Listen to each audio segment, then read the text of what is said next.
제2차 세계대전은 언제냐면 1939년부터 약 45년까지 유럽, 아시아, 북아프리카 그리고 태평양 등지에서 독일 그리고 이탈리아, 일본 중심으로 했던 하나의 주축국이 있었고, 또 하나의 연합군이었던 영국, 프랑스, 미국, 소련, 이렇게 나라들이 연합국이 돼서 전쟁을 벌인 그런 전쟁이었습니다. 이때 이 미국을 비롯한 연합국이 일본에 대해서 경제 제재를 강력하게 제재했습니다. 그때 이런 가운데에 이 일본은 거의 전쟁에 막바지 이르렀을 때에 이제는 무력화됐어요. 약해지고 약해질 상태에 이르렀을 때 일본이 머리 쓴 것이 뭐였냐면 청일전쟁 그리고 러일전쟁, 이런 전쟁에서 급속도로 빨리 끝내고 하나의 그들이 협상을 이루었어요. 이런 하나의 청일전쟁과 러일전쟁을 경험으로 바탕해서 무슨 꼼수를 쓰느냐, 이제 일본은 인도 차이나 반도, 그러면 주로 어디냐, 대략 베트남, 미얀마, 그리고 더 나가서는 캄보디아, 필리핀, 그리고 이렇게 말레이시아, 이런 증지에 이 나라들을 그들이 점령을 해서 나중에 이거를 협상 카드로 만들려고 하는 머리를 쓰고 있었습니다. 이렇게 됐을 때에 여기에서 또 무엇이 있냐게 되면 이 영국이라든가 미국 같은 나라가 이들의 일본의 모든 일을 막으려고 해도 그 상황 자체가 그렇게 될 수가 없었어요. 독일이 네덜란드를 점령하고, 그리고 더 나가서는 이 미국 같은 경우에는 그 하나의 이 함대들이 인도 차이나 반도에서 태평양 쪽으로 옮긴 상태이기 때문에 그쪽 동남아시아 지역을 신경 쓸 수가 없었어요.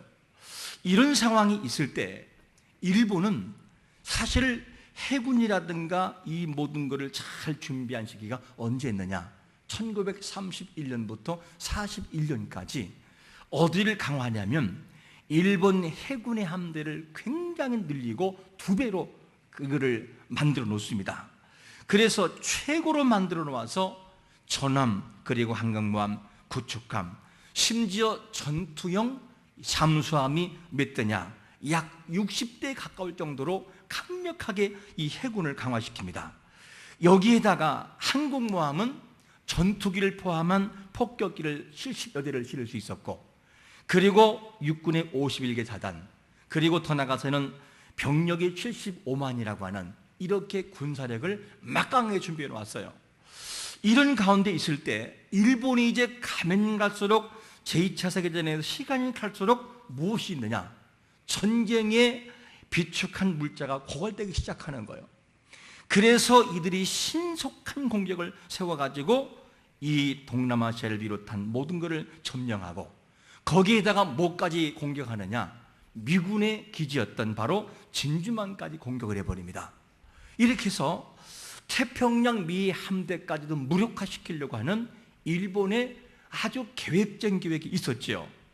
더 나가서는 이 함대에다가 비행기라든가 이런 모든 것을 싣고 진주만을 공습하는데 미국도 아주 굉장히 당했습니다. 때로는 전함이 격침되고 항공기가 이렇게 파괴되는 이런 일이 있을 때 이것을 통해서 미국을 정말 화나게 만들었어요. 그래도 그 시간이 흐른 다음에 이 1945년 7월 26일 날 무엇이 이루어지느냐, 독일 이 포츠담에서 미국 대통령 바로 트루먼, 영국의 처칠, 그리고 이 중국의 장세사라고 하는 이 사람들이 모여서 뭐 하느냐, 1945년 5월에 독일이 항복했거든요.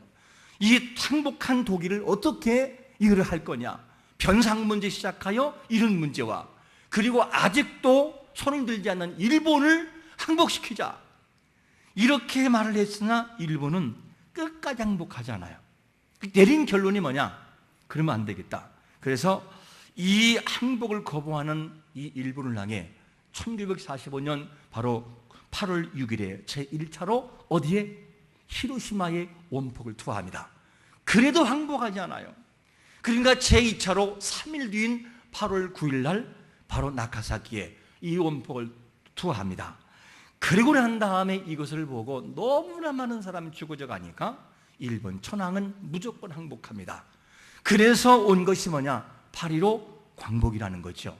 여러분, 사람이 아무리 잔꾀를 부리고 잔소를 부려도 하나님이 막으시면 안 되는 것을 믿으시기를 축원합니다. 하나님 손에 있다는 거예요. 그러므로 일본이 그렇게 잔혹하게 우리 조선을 힘들게 했으나 하나님 막으신 것이죠. 그러므로 광복의 기쁨 우리가 누리면서 잊지 말 것을 말하면, 믿는 사람이든 믿지 않은 사람들이든지 그 하나의 조선의 독립을 위해서 추구하고 죽어져 갔던 사람들을 기억하는 것이 중요하고, 특별히 생명을 걸고 믿음으로 지켜냈던 눈물의 선진들을 기억해야 됩니다. 그들의 눈물이 있었기 때문에 하나님은 앞에 보여진 일본 천황의 손을 든 것은 단지 앞에 보여진 것이고, 그 뒤에 숨어져 있었던 하나님의 사람들, 믿음을 지키기 위해 생명 걸었던 사람들, 죽어져 갔던 사람들이 있었기 때문에 일본 천황이 손을 든 것을 믿으시기를 축원합니다. 우리는 이것을 기억해야 되죠. 그래서 모든 일에는 항상 앞에 드러난 전경이 있어요. 사건과 사고. 하지만 그 모든 전경에 드러나 있는 배경 속에 숨겨져 있는 눈물과 아픔과 고통이 있다는 거예요.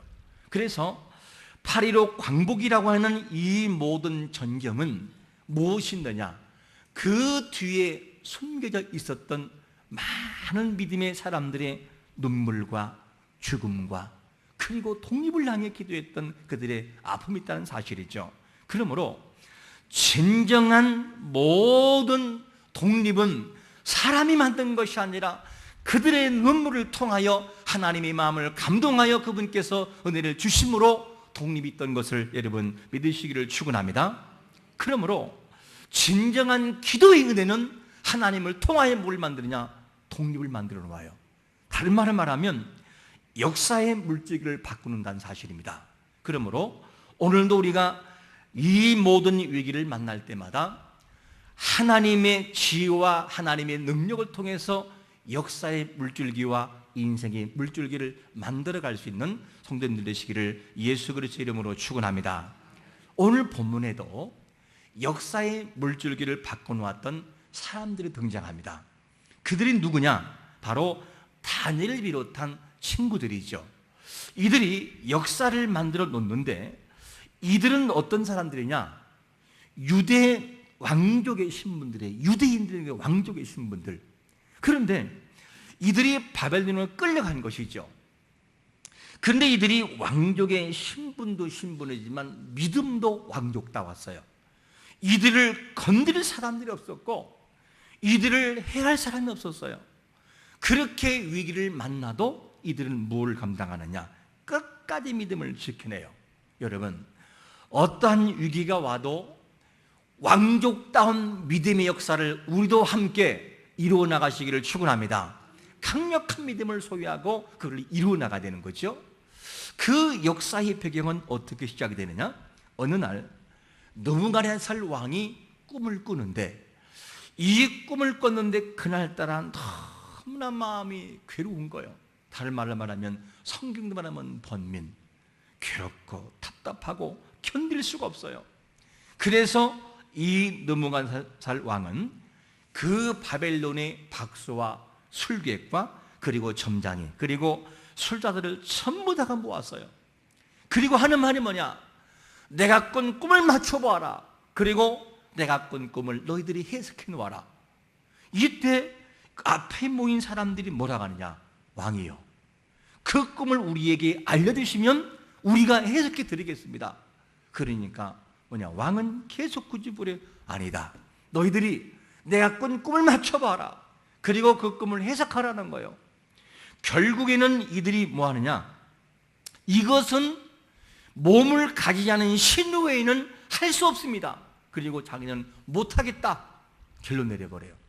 이 사건으로 인하여 그 바벨론의 제자들은 전부 다가 죽음의 현장으로 끌려갈 수밖에 없었어요. 끌려갈 때 이때 다니엘이 나서는 겁니다. 그때 뭐냐면 근위대장에게 하는 말이 어찌하여 그렇게 왕이 마음이 급하냐, 너무 급하다. 그리고 자세한 내용을 들은 다음에 다니엘이 왕에게 들어가요. 왕이요, 시간을 주시면 이 꿈을 풀어내고 그리고 맞춰보겠습니다. 이렇게 시간을 달라고 다니엘이 이야기를 합니다. 이때 다니엘이 왕의 꿈을 알고 있었습니까? 몰랐습니까? 왕에게 들어갈 때까지 알았어요? 몰랐어요? 몰랐어요.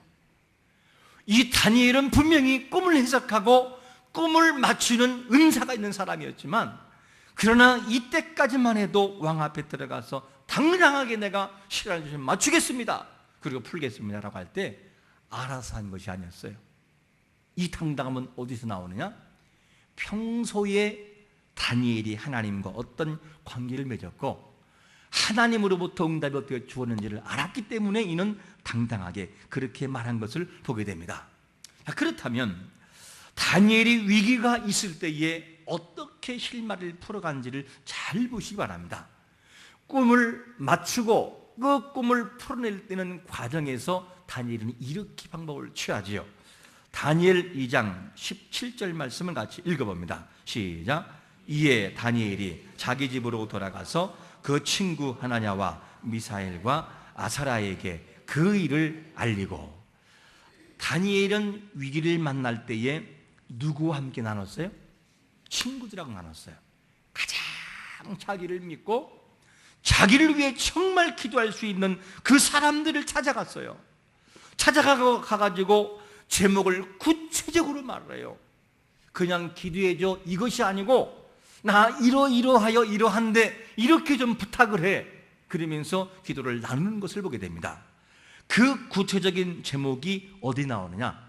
다니엘 2장 18절 보니까 이렇게 말씀합니다. 시작.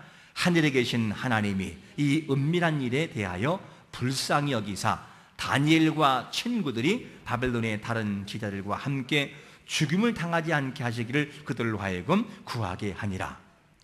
그러니까 다니엘의 이 기도와 그리고 부탁하는 기도 내용을 보게 되면 자기들을 좀 불쌍히 여겨주시기 바라고, 자기와 함께 바벨론에서 제자가 함께 죽지 않도록. 그럼 묻겠습니다. 만약에 그대로 두면 다니엘도 죽어야 안 죽어요? 다니엘도 뒤늦게 같이 죽는 거예요. 왜? 같은 제자니까. 전부 다가 죽이려고 준비했으니까.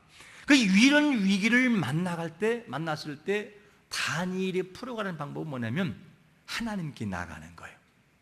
어떻게 하면 이 문제를 풀어갈 수 있을까? 그러면서 친구들과 함께 자기 문제를 다 내려놓고 구체적으로 나에 대하여 기도하는 것을 보게 됩니다. 여러분, 우리 하나님께 기도할 때에 구체적인 모습을 가지고 내놓고 기도하는 자가 되시기를 축원합니다. 그게 다니엘이 문제를 풀어가는 모습이었어요. 다니엘의 친구들은 학문과 서적을 바라보면, 그냥 우리 직업을 바라면 우리는 한 줄로 읽으나 다니엘과 그 나머지 친구들은 누구냐면 한 장의 사진으로 찍힐 정도로 지혜로운 사람이었어요. 얼마나 지혜로우면 바벨론의 이 사람들보다 10배가 지혜로웠다. 10배가. 상상을 초월하죠. 한자 한자 단어를 보는 사람하고 한 장씩 카메라 찍는 사람하고는 비교할 수가 없는 거예요. 이 정도로 그들은 학문과 서적을 깨닫는 지혜가 있었는데, 그 중에 다니엘은 어떤 은혜가 있느냐? 은사가 있는데 바로 환상과 꿈을 깨달아 아는 지혜가 있었어요. 이런 은혜가 있었으나, 그런데 다니엘은 자만하지 않고 어떻게 되느냐? 하나님 앞에 겸손히 나가서 그것도 친구들과 함께 부탁을 하면서 기도 부탁을 해서 문제를 풀어가는 위기의 이 대처를 봅니다. 이것을 볼 때 위기를 이길 수 있는 진정한 답은 하나님 앞에 나가는 것이 답인 것을 믿으시기를 축원합니다. 그게 단순해 보이지만 그게 답이에요. 근데 우리는 그것을 하지 않을 때가 너무나 많아요. 그래서 이 히브리 기자가 위기를 만날 때 시편 42편 5절에서 뭐라고 고백한지 아십니까? 같이 한번 읽어볼까요? 내 영혼아 내가 어찌하여 낙심하며 어찌하여 내 속에서 불안해하는가? 너는 하나님께 소망을 두라. 그가 나타나 도우심으로 말미암아 내가 여전히 찬송하리로다. 할렐루야. 진정한 답이 어디 있느냐? 하나님 앞에 나가서 하나님께 호소하는 거예요. 내 인생의 문제, 나라의 문제, 위기의 문제, 이런 문제를 사람이 풀 수 없고 하나님으로부터 나오는 은혜가 있을 때 풀려진다는 사실입니다. 인생의 진정한 승리와 소망은 하나님께 있음을 믿으시기를 축원합니다. 너무나 단순해 보이는 이 답이 같은데, 근데 사람들은 너무 단순하기 때문에 이 문제를 하지를 않아요. 너무 단순해 보이는데 그 속에 답이 있다는 거예요. 다니엘이 그렇게 문제를 풀어갔어요. 너무나 중요한 문제를 풀어갈 때 다니엘은 이렇게 풀어갔습니다. 그러므로 오늘도 우리는 이 모습을 바라보면서 문제가 있을 때는 다른 것에 문제를 두지 말고 먼저 하나님 앞에 다니엘처럼 나가서 나일하고 기대해보자. 그러면 하나님이 어떻게 역사하는지를 한번 보자. 이거를 결단하고 그가 기도했던 것처럼 우리에게도 그런 결단이 필요하지요. 그러면 다니엘의 친구들과 함께 하나님 앞에 제목을 놓고 기도하고 하나님께 나가서 기도할 때 하나님은 어떻게 은혜를 주셨을까? 다니엘 2장 19절은 이렇게 답을 합니다. 시작.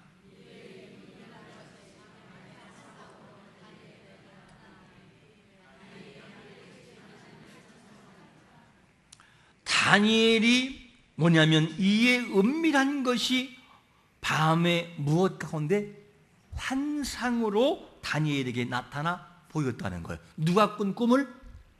느부갓네살 왕이 꾼 꿈을 전부 다 본 거예요. 이렇게 모양부터 금신장부터 시작해서 놋과 철과 모든 걸 자세히 보고 하나님이 전부 다 풀어준 거예요.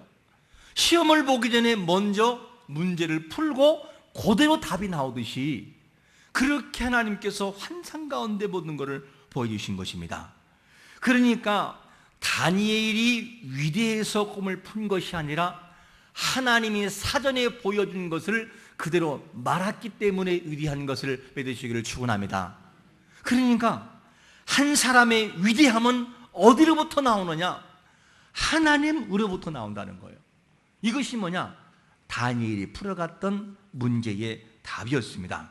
그러면 이 다니엘이 문제를 풀어나가는데 하나님으로부터 모든 것을 응답을 받고 다니엘이 너무 감사해서 마음에 감동을 받아요.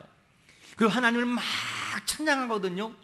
찬양하는 모습을 통해 하나님이 어떤 분이냐, 하나님이 어떤 분인지를 오늘 본문을 통해서 볼 수 있는데 다니엘이 고백했던 하나님은 어떤 분이었을까?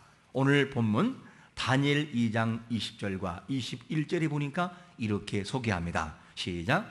다니엘이 말하여 이르되 영원부터 영원까지 하나님의 이름을 찬송할 것은 지혜와 능력이 그에게 있음이로다. 그는 때와 계절을 바꾸시며 왕들을 폐하시고 왕들을 세우시며 지혜자에게 지혜를 주시고 총명한 자에게 지식을 주시는도다. 할렐루야. 다니엘이 응답을 받고 하나님을 고백하는데 하나님이 이런 분이라고 고백해요. 그러니까 지혜와 능력이 하나님께 있음을 믿으시기를 축원합니다. 그러므로 인생은 무능해 보이고 약해 보이고 초라해 보일 때 하나님께 나아가야 돼요. 하나님, 내 인생이 이렇게 초라합니다. 이렇게 나약합니다. 그러나 주여, 내 인생의 모든 삶 속에서 정말 하나님이 그런 분이라고 한다면 주여, 나에게 은혜를 주옵소서. 그러면서 고백이 뭡니까? 그 고백이 이어지는데 하나님은 때와 시대를 바꾸는 분인 걸 믿으시기를 축원합니다. 그리고 왕을 폐하기도 하고 세우기도 하시고 그리고 지혜를 공급하시는 분이라는 거예요. 이것을 다니엘이 고백합니다. 그렇다면 여러분, 우리 이 말씀을 알았다고 한다면 오늘부터 우리는 기도해야 됩니다. 하나님, 우리에게 지혜를 주세요. 내 자녀에게 지혜를 주세요. 하나님, 너무나 무능한 우리에게 지혜를 주야만 되겠사오니 주여 지혜를 주옵소서. 하나님, 역사를 바꾸시잖아요. 시대와 때를 바꾸신 분이잖아요. 하나님, 오늘도 왕을 폐하기도 하시고 세우신 분이잖아요. 은밀한 일을 들으시는 하나님이잖아요. 주여 나에게도 그런 은혜를 허락하여 주옵소서. 그 응답이 주어지는 자는 다니엘이 행한 것을 할 수 있는 걸 믿으시기를 축원합니다. 이게 다니엘의 기도와 문제를 풀어가는 방법이었습니다. 우리나라 정말로 어려움을 많이 겪은 나라이죠. 일제 36년의 아픔이 있어요. 정말로 그 모든 걸 나열하면 정말로 울분이 올라오죠. 수많은 아낙네들이 팔려가 죽었고, 그리고 정말로 놀이개처럼 쓰여졌고, 그리고 젊은이들이 징용을 당해서 정말로 총알바지로 죽어져 가고, 그리고 억울한 죽음들을 얼마나 당했습니까? 이런 것들을 나열하면 울분이 올라와서 마음속에 참을 수 없는 것이 뭐냐? 일본이 만행했어요.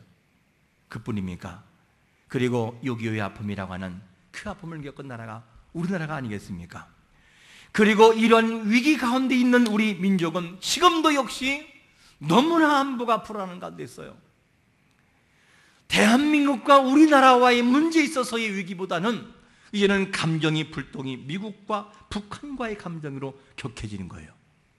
이런 상황에서 잘못하다 보면 큰 위기를 당할 수 있는 그런 상황이 우리 앞에는 지금도 놓여 있어요. 우리는 설마 할지는 모르지만 설마가 실제로 아픔을 당할 수 있다는 것이죠. 이런 위기에 놓여 있어요. 이런 위기에 놓여 있을 때 다니엘이 하나님 앞에 나가 간절히 기도했던 것처럼 우리 또한 가슴을 치며 통회하며 하나님 앞에 기도하는 믿음의 사람 되시기를 축원합니다. 이런 위기 가운데 일 때 우리가 기도하는 것이 너무나 중요하죠. 위기 가운데 있을 때 다니엘은 다른 방법이 아니었고 하나님 앞에 나가서 문제를 놓고 구체적으로 기도했습니다. 나라의 위기를 놓고, 나라의 그 아픔을 놓고. 오늘 우리도 이걸 필요한데, 우리가 나라의 위기를 놓고 기도하면 어떤 은혜가 있느냐? 마태복음 18장 19절은 이렇게 약속합니다. 시작. 진실로 다시 너희에게 이르노니 너희 중에 두 사람이 땅에서 합심하여 무엇이든지 구하면 하늘에 계신 내 아버지께서 그들을 위하여 이루게 하시리라. 할렐루야. 우리의 몇몇 사람이 하나님을 정말로 사모하고 하나님을 믿고 나가 기도하면 하나님이 그 사람들의 기도를 들어 응답하시는 것을 믿으시기를 축원합니다. 그 두세 사람이 바로 여러분 모두가 되시기를 축원합니다. 이렇게 기도하는 것이 너무나 중요하죠. 여러분, 우리는 8.15 광복절 72주년을 맞이합니다. 이 모든 광복일까지 수많은 사람들의 눈물과 기도와 죽음이 있었어요. 그리고 그 모든 일본의 만행에서도 신앙을 잃지 않고 생명을 바치고 온 가족이 처형당하는 그런 일도 많이 있었습니다. 정말 이 나라의 위기는 무엇이 위기냐? 나라의 위기가 아니라 위기를 보면서도 불구하고 위기 앞에 하나님을 찾지 않는 것이 진정한 위기라는 거예요. 여러분, 위기가 있다면 하나님께 나와 기도하고 하나님 앞에 눈물로 통회할 수 있는 다니엘 같은 눈물의 역사가 있으시기를 축원합니다. 이게 위기를 이기는 방법이죠. 그런데 오늘날 우리가 스스로가 너무 잘 알지만 참 너무나도 위기를 안일하게 대처하죠.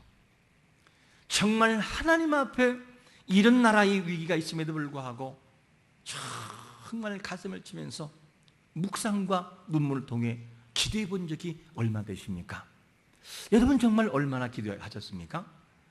8.15 광복이라고 하는 이 나라를 바라보고 지금도 일본과 그리고 더 나아가서는 이 모든 위기를 당하면서 어떤 마음을 가지십니까?